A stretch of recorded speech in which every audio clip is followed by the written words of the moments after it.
안녕하세요, 다니쌤입니다. 제가 유튜브에서 신축 관련 영상을 많이 보여드렸어요. 근데 그동안 주로 했던 것들은 이제 주택에 관련된 것들이었죠. 근데 지금 우리가 세금이 취득세나 또 보유세, 양도세에 대한 부담이 커서 주택으로 하기가 좀 부담스럽잖아요, 세금 때문에. 그렇지만 우리가 주택이 아닌 걸로도 얼마든지 신축을 통해서 큰 수익률을 만들어낼 수 있습니다. 자, 오늘은 서울 합정동의 근생 건물인데요. 자기 자본 대비 투자 수익률이 200% 정도 나온 겁니다. 어마어마하죠. 20%도 아닌 200%. 이게 이제 어떻게 만들어진 건지 여러분들에게 정보를 드리고 여러분들 한번 도전해 보시면 좋을 것 같아요. 제 후배이자 또 제 사업 파트너인 조건희 대표님을 모셨습니다. 안녕하세요. 반갑습니다. 원래 말을 녹화하는 게 편한데 말을 높이려니까 또 편하게 하세요. 네. 그럴까? 네. 그래도 이제 시청자분들이 불편하게 생각하시니까 네. 말을 높이겠습니다. 네네, 알겠습니다. 그래요.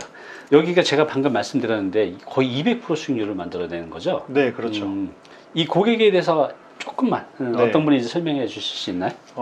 이분하고 인연이 된 거는 2020년도 네. 초반.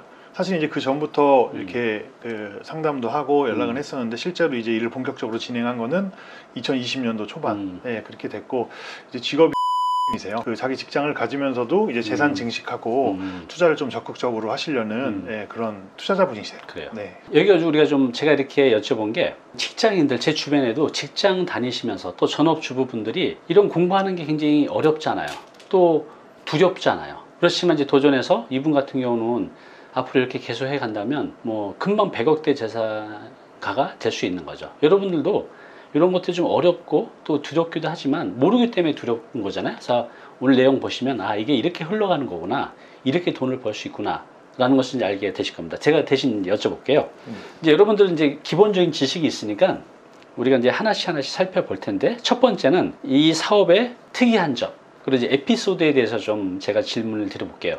자, 우리가 이제 기초부터 하는 게 아니라 여러분들이 어느 정도 수준에 있다고 생각하고 기초부터 얘기하려면 너무 길어지니까 중요한 맥을 좀 짚어보겠습니다. 첫 번째는 우리가 지금 주택 같은 경우 취득세가 굉장히 부담이 되잖아요. 그렇죠. 중과 규정이 있죠. 그렇죠. 뭐 조정 대상 지역에서는 뭐 하나 있는 분이 두 번째 살 때는 지방세까지 한 8.8%, 그렇죠. 세 번째는 13.2%예요. 그렇죠. 그러면 20억짜리면 거의 취득세만 거의 한 3억 돈 되는 거죠. 그렇죠. 어마어마하죠. 네, 그래서 하고 싶어도 이런 거에 대한 부담 때문에 못하는 분이 많은데, 이거 역시도 처음에 살 때는 주택이었죠. 그렇습니다. 네, 맞아요. 근데 이걸 그 취득세를 대폭 줄였다고 하는데 이게 어떻게 가능한 거였죠? 요거 좀 에피소드가 있는데 네. 그때 이제 취득세 중과에 대한 이야기가 나온 게 2020년도였어요. 그쵸. 그런데 네. 이제 아무래도 이제 개정을 해서 시행을 하다 보니 어떤 구체적인 기준이 이제 정립이 없던 상황이에요. 네. 근데 이제 저희 입장에서는 주택을 구입을 하더라도 네. 그 구입된 주택을 어차피 철거하고 네. 새로운 건물을 지을 건데 그 주택에 대한 취득세를 중과하는 게 굉장히 불합리하다고 그 당시에 네. 이제 생각을 한 거죠. 그래서 그 부분에 대한 규정을 알아보니까 기준이 없는 거예요. 그래요. 네, 시행한 지 얼마 안 됐기 때문에. 네, 그래서 저희가 이제 행정안전부에 질의를 해서 질의하셨어요. 네, 그 질의를 통해서 불합리하지 않느냐, 해석상 유권 해석을 해달라라고 이제 요청을 했죠. 그래서 그런 그 중과세를 받지 않는 걸로 유권 해석을 받고, 그래요. 그걸 통해서 우리 그 지방세 납부 취득세를 네. 중과받지 않고 진행을 했던 그런 에피소드가 있죠. 근데 어떻게 하면 취득세를 중과를 안 받을 수 있는 요건이 있었을 거 아니에요? 네, 당시에는 주택인 경우에 잔금을 치르면은 네. 무조건 중과를 받아라. 네. 라고 했는데, 그리고 또 뭐가 문제가 되냐면 매도인, 그러니까 네. 집을 파는 사람 입장에서는 1가구 1주택으로 인해서 양도세 혜택을 또 받을 수가 있잖아요. 맞아요. 그렇죠. 그러니까 이게 이제 상충하는 거예요. 그렇군요. 네, 그래서 이거를 피해가 없이 이제 사업을 진행하기 위해서 매입 그 계약 당시에는 주택 매매 계약서를 작성을 하고 네. 잔금 전까지 철거를 해서 나대지로 만들겠다. 그러면 잔금 당시에 나대지지만 사는 사람 입장에서는 주택의 규제를 피할 수 있는 거 아니냐. 네. 그리고 파는 사람 입장에서도 계약 당시에 이제 주택에 대한 매매 계약서가 있으니까 네. 양도소득세 혜택을 보고 처분할 수 있지 않느냐라는 관점에서 출발해서 행정안전부에 질의를 한 거예요. 와, 그럼 질의를 해서 그 질의를 통해서 꽤 큰 금액의 취득세를 그럼요. 줄일 네. 수가 있었네요. 그렇죠. 그때 토지가가 뭐 얼마 정도 했었죠? 토지가가? 토지가가 33억. 그럼 만약 거기다가 그분이 집이 한 도처에 있었다고 하면 13.2%면 뭐 그럼요. 억대가 넘어가잖아요. 그럼요. 2억이 넘네요. 그럼요. 네. 거기서만 해도 자 한 1억 이상의 2억 이상. 그렇죠. 2억 이상의 비용을 네네. 주는 거네요. 그렇죠. 자, 이 부분이 이제 어떻게 되는지 제가 다시 한번 설명을 드리면 파는 사람 입장에서는 1세대 1주택이면 이 이제 조정 대상 지역은 2년 거주하면 9억 미만 비과세를 받을 수가 있잖아요. 장기보육 특별공제까지 받으면 훨씬 더 많이 받죠. 근데 그게 계약 시점이라는 거죠. 그러니까 이분은 잔금 시점에 집이 아니어도 나대지 상태여도 지보를 보고 1세대 1주택 비과세 혜택을 받을 수 있는 거고 그렇죠. 매수인은 계약 시점이 아니라 잔금 시점으로 본다는 거죠. 이게 집이냐 나대지냐. 그렇죠. 그러니까 잔금 때 이거 나대지야. 그러니까 맞습니다. 주택이 아니니까 치드세, 주택에 대한 치드 중과세를 안 보게 되는 거죠. 파는 사람은 파는 사람대로 혜택을 보고 그렇죠. 사는 사람은 사는 사람대로 혜택을 볼 수 있는 것을 그 행정안전부의 질을 통해서 이제 확인을 맞습니다. 받은 거네요. 맞습니다. 네, 그래서 매수인 그러니까 투자자분이죠. 아까 그 투자자분은 2억 원 이상 사실 현금의 이익을 본 거죠. 그분이 좀 사례비를 좀 주셨나요? 그 노력을 하셨는데. 별도 계약이 저희는 돼 있는 관계라서 뭐 굳이 제가 또 사례비까지 오고 한 10%는 받았어야 되는데. 전화해 보겠습니다. 제가. 네, 그래요. 근데 지금은 이런 이제 규정을 위해서도 근데 이제 서로 이런 계약상에 합의가 돼야 되잖아요. 매도인이 협조를 해줘야 되잖아요. 그죠? 맞습니다. 그죠? 예. 그래서 이런 상황이 이용하면 되고 지금은 어때요? 지금은 이제 이런 어떤 구체적인 규제들이 그러니까 불합리하잖아요. 누가 봐도 이제 네. 새로 신축할 건물에 취득세를 중과한다. 이건 이제 불합리하기 때문에 이제 그런 어떤 그 규정들이 명문화돼 있어요. 그래서 건설을 위해서 이제 철거를 조건부로 해서 허가를 받아서 사업자 등록을 한다든지 이런 기준에 의해서 중과세를 피하고 예, 그렇군요. 사업을 할 수 있습니다. 그래요. 그건 잘 됐네요. 네, 그렇죠. 우리가 이제 주택을 신축할 때 여러분들 가장 중요한 게 뭐라고 생각하십니까? 여러 가지가 있지만 가장 중요한 건 바로 주차입니다. 왜냐하면 내가 주차장을 확보한 것만큼 세대수를 만들 수가 있거든요. 또 근생 같은 경우는 면적을 더 넓힐 수가 있거든요. 그래서 근데 여기 같은 경우는 그 주차장을 확보하는데 좀 처음에 애로사항이 있어서 굉장히 예를 들어서 뭐 6층으로 질까? 잘못하면 4층으로 줄일 수도 있는 상황이었는데 그걸 해결했다고 했는데 이게 네. 어떤 상황이었죠? 그러니까 이거는 참 중요한 그렇죠. 정보인데 네. 저희는 이제 도로에 네. 폭을 일정 부분 이상 확보해야 건축할 수 있는 기준이 정해져 있어요. 네. 네, 그렇죠. 법에 정해져 있죠. 네. 그런데 이제 도로를 확보하기 위해서는 양쪽에 대지가 있는 경우에 네. 맞은편의 집과 그 맞은편에 있는 집이 2분의 1씩 후퇴하도록 규정이 정해져 있죠. 네. 네, 그래서 예를 들어서 4m의 도로를 확보를 해야 되는데 도로 규정상 3m밖에 안 돼 있다면 맞은편에 있는 집이 50cm 후퇴를 하고 그렇죠. 저희 도로가 50cm 후퇴를 해야 됩니다. 그렇죠. 그런데 이제 그 맞은편의 집이 현황상이라든지 아니면 또는 그 지적상 네. 후퇴를 했는지 아닌지 알기가 어려운 경우가 있어요. 그래요. 그리고 저희는 이제 새로 신축을 하니까 후퇴가 안 돼 있었는데 후퇴는 하겠다라고 한 거죠. 근데 이제 이번 프로젝트 같은 게 재밌는 게 네. 그 주차장 기준에서 네. 겹주차 그러니까 이제 한 대 뒤에 또 한 대를 네. 대는 예, 여러분 이거 규정을- 그 아파트 말고 다세대 그렇죠. 주택 보면 그 1층에 안쪽에 돼 있고 뒤에 있어서 이렇게 같이 붙어져 있죠. 그거 이제 그렇죠. 겹주차라고 하거든요. 맞아요. 좀 불편하죠. 네. 하지만 그런 이제 특혜를 준 거죠. 그렇죠. 8대 이하 이제 소규모 주차장에서는 그쵸. 이웃끼리 조금씩 양해해서 뭐 전화해서 좀 차 좀 빼달라고 그럴 수 있잖아요. 네. 소규모니까. 네. 그래서 8대 이하인 경우에 거기에 해당되는데 네. 저희 주차 계획이 4대였어요. 네. 법정으로. 그렇죠. 네. 그리고 이제 앞서 말씀하신 것처럼 주택이 아니고 이제 근린생활시설을 계획을 하다 보니까 주차장 4대를 계획을 겹주차를 하지 않게 되면 네. 평행하게 일렬로 나열을 하게 되잖아요. 네. 주차를. 그렇죠. 그러면 1층에 도로폭에 접한 1층에 상가 면적이 작아지는 거예요. 그렇죠. 이건 피해가 큰 거죠. 그렇죠. 1층이 가장 임대료가 비싼데. 그렇죠. 그렇죠? 네, 맞습니다. 그래서 뭐 주차장의 그 가로폭을 2.5m라고 본다면 겹주차를 통해서 4대를 2.5 전면을 5m만 할애해서 주차를 할 수 있고 그렇죠. 그게 안 되면 2.5 4대가 일렬로 그렇죠. 나열을 하게 되면 10m가 되잖아요. 그렇죠. 그러면 5m의 손해가 이제 발생이 되는 거죠.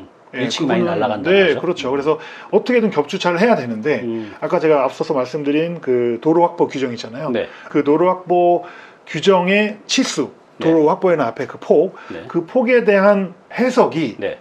굉장히 중요했어요. 겹주차를 하게 되면 2.5에 5m짜리 주차 박스가 네. 5m에서 10m가 되고 그 앞에는 법적으로 6m를 확보해야 돼요. 그걸 주차 차로라고 하죠. 그렇습니다. 그러니까 네, 이제 맞아요. 여러분들 내 집이지만 이 차가 이렇게 틀어서 나가려고 하면 일정 이제 그 공간이 필요하다는 거죠. 그래서 그 주차 차로라는 이제 건축 용어가 있는데 그 6m를 이제 확보를 해야만 건축허가가 나는데 뭐 6m 확보가 안 됐나요? 그게 맞은편에 있는 집이 음. 과연 4m 도로를 확보하기 위해서 후퇴를 했느냐 안 했느냐에 따라서 이게 인정받을 수도 있고 격주차가 인정 못 받을 수도 있었죠. 그렇군요. 네. 지금 이게 잘 이해가 안 되실 텐데 지금 오늘은 이렇게 이제 말씀으로 드리지만 실제로 우리 조건희 대표하고 현장에 가서 이 부분에 대해서 현장에서 보면서 실제로 한 번 더 설명을 드릴 거니까요. 오늘 이론적으로만 좀 이해가 좀 어렵더라도 이해해 보시기 바랍니다. 그래서 그런 해석에 있어서 구청과 이제 허가권자죠. 네. 허가권자에 협의하고 그다음에 실무자들, 저희 이제 관리자하고 그 건축 계획하시는 건축사님 네. 하고 협조를 통해서 어렵게 허가를 받을 수 있었습니다. 격주차로 허가를 받을 수 있었죠. 네. 그게 이제 어렵게라는 뜻은 그냥 하면 안 되는 걸 어떤 식으로 이제 방법을 찾아서 해결을 그렇죠. 한 거네요. 근거 자료가 있어야죠. 이거를 구청 그 허가권자를 설득할 수 있는 근거 자료를 근거 자료. 만들고 그걸 통해서 이제 설명을 통해서 이제 설득이 되는 거죠. 그래요. 네. 이런 게 굉장히 중요한 것 같습니다. 우리가 이제 능력 있는 이제 건축사나 또 뭐 이런 전문가들은 이런 부분을 찾아내서 해결해서 맞아요. 하는데 이걸 못 찾으면요. 아까 말씀드린 대로 이 건축이 예를 들어서 가치가 20억이 될 게 10억이 될 수도 있다는 거죠. 이게 얼마나 큰 손해예요. 어떤 능력이나 성실도의 문제인 것 같아요. 내 것처럼 생각해서 방법을 찾으면 얼마든지 이제 부가치를 높일 수가 있기 때문에 이런 것들이 이 작은 공간에서는 이제 많이 생겨납니다. 그래서 꼼꼼하게 체크를 이제 해야 된다는 거죠. 그리고 최근에 뭐 뉴스에도 나왔지만 이제 여러 군데 이렇게 건축 중에 그 사고들이 있었잖아요. 그 강주 그 철거 사고 같은 게 유명한데 이런 사건들이 자주 생기면서 정부에서 이런 거에 대해서 굉장히 규제가 심해졌죠. 특히 그렇죠. 이제 굴토심이에 대해서 심해졌는데 이 현장도 그런 거에 대한 어떤 제한을 받은 건가요? 제약을 받은 현장인가요?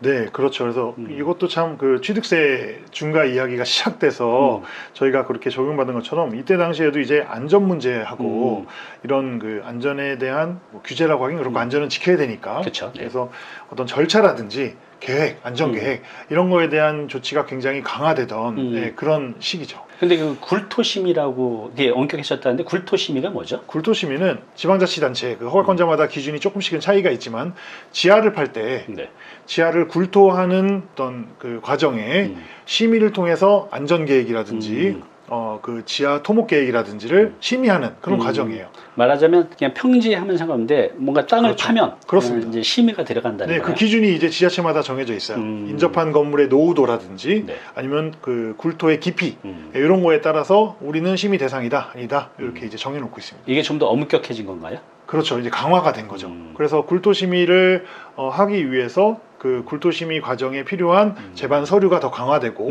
그 절차가 조금 더 강화되고 이렇게 그러면 이 현장에서도 이제 그런 과정 때문에 좀 시간도 더 들어가고 그런 어려움이 있었던 현장인가 봐요. 그렇죠. 그리고 또 굴토 심의도 그렇고 그 다음에 이제 철거를 하는 과정에서도 아까 이제 말씀드렸지만 사전 업무가 이제 많이 강화가 됐고 지금은 더 강화됐고요. 지금 이 순간은 더 강화가 돼 있고 그리고 착공 전에도 안전계획 수립이라든지 그런 거에 대한 절차가 더 강화돼 있습니다. 그래서 이제 지금 이런 신축하는 데 있어서 예전보다 그 절차가 좀 더 복잡하고 또 많아졌다는 걸 이제 이해를 하셔야 될 것 같아요. 근데 이게 뭐 많아진 게 문제가 되냐? 문제가 좀 되죠. 공정이 늘어지니까 비용이 느는 거죠, 그죠? 네, 아무래도. 그래서 그렇습니다. 비용이 좀 는다는 거 여러분들이 이제 이해하시기 바랍니다. 또 우리 시청자분들이 신축하면 가장 그 걱정하는 게 민원이에요, 민원. 왜냐면 집 한 번 짓다가 옆집하고 이렇게 자꾸 다툼이 생겨서 한번 고생하신 분들은 건축 자체가 아니라 주변의 민원 때문에 마음고생할 때문에 다시는 안 하려는 분들이 많으신데 이 현장은 어땠어요, 민원이? 그러니까 여기가 이제 합정동 프로젝트잖아요. 근데 이제 여기 그 홍대 솔레길이라고 있어요. 합정역에 근처에. 그래서 그 솔레길이라고 해서 이제 뭐 가로수길처럼 이렇게 상권이 좀 활성화되고 그런 지역이다 보니까 이제 아무래도 이제 생업을 하는 자영업자분들이 이렇게 계신 상권이잖아요. 그래서 그거에 대한 민원이 당연히 발생이 되고요. 먼지가 날린다든지 소음, 뭐 진동. 그래서 이제 그 민원을 저희가 현장에서 적극적으로 반드시 대처해야 되는 그런 프로젝트였어요. 그래요. 그러면 민원이 한 예상한 것만큼 나오나요? 아니면 이제 여기는 좀 예상한 것보다 좀 더 나오는 현장인가요? 예상한 것보다는 좀 더 나왔다고 봐야죠. 그 민원이 나오면 이제 해결을 해야 되잖아요. 그렇죠. 보통 이제 뭐 해결하는 방법이 뭐 수십 수백 가지겠지만 민원인하고 또 싸우면 안 되잖아요. 그렇죠. 그렇죠? 네. 보통 어떻게 해결해요? 비용이 수반되는 경우도 있고, 네. 근데 제일 중요한 거는 이제 그 사람의 입장에서 음. 이해를 좀 해줘야 될 것 같아요. 네. 실질적으로 피해가 발생했다면, 물론 음. 이제 억지성 민원은 받아들일 수 없지만 저도 거기에 대해서는 강하게 이제 대응을 해야 되지만, 어떤 영업 손실이라든지 진짜 그로 인한 피해가 발생한 거에 대해서는 좀 이해하는 이 자세가 필요한 것 같고, 그렇죠. 그다음에 무엇보다 좀 대화가 중요한 것 같아요. 예, 대화를 통해서 이렇게 좀 서로 공감을 하고 맞습니다. 푸는, 그게 중요한 것 같습니다. 그래서 이제 현장에서 민원이 생겼을 때 1차적으로 이제 현장 수장님이 대응을 하는데 그렇죠. 또 건축사도 대응하고 네, 건축주도 맞습니다. 대응을 하는데 맞습니다. 이런 것들이 대응이 어떻게 하냐에 따라서 그 민원인하고 또 현장이 굉장히 복잡하게 갈 수도 있어요. 그래서 슬기롭게 그 민원을 해결하는 게 굉장히 중요합니다.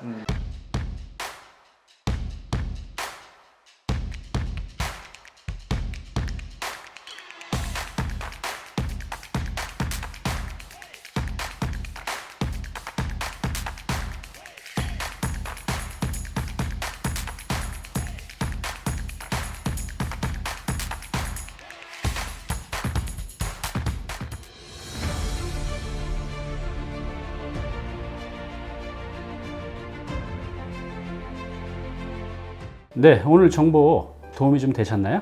앞으로 이런 정보 계속 받아보실 분은요, 여기 구독 부탁드리고요. 그 다음에 오른쪽은 제가 추천하는 영상입니다. 꼭 한번 보시기 바랍니다.